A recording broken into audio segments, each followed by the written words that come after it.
হাতি যত শক্তিশালী হোক তাকে কিন্তু পিপিলিকার কাছে পরাজিত হইতে হয়। কারণ আপনারা জানেন হাতি অনেক শক্তিশালী, অনেক শক্তিমান, কিন্তু হাতির কাছে বাঘ, সিংহ, বনের যত প্রাণী আছে সব প্রাণী কিন্তু হাতির কাছে পরাজিত। আর হাতি পরাজিত হয় একটা পিপিলিকার কাছে।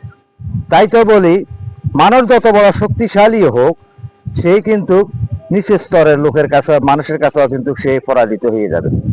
তাই তো বলি, আপনারা শক্তির ক্ষমতা দেখাবেন না, দাপট দেখাবেন না। কারণ এই শক্তি আপনার এমন জায়গায় যাইয়া আপনার ধ্বংস হয়ে যাবে, এমন এমন কাজে যাইয়া আপনি পরাজিত হয়ে যাবেন। কারণ আপনার শক্তির দাপটটা সেখানে থাকবে না। তাই তো বলি, সবাইকে সম্মান করতে শিখুন। মানুষ তো মানুষের জন্যে, ছোটদেরকে সম্মান করতে শিখুন। আপনি যত বড় শক্তিশালী হন, কিন্তু অনেক সময় ছোটদের কাছেও আপনাকে পরাজিত হইতে হবে।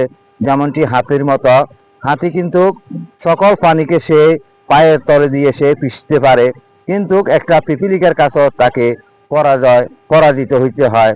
এটাই বাস্তব, এটাই সত্যি।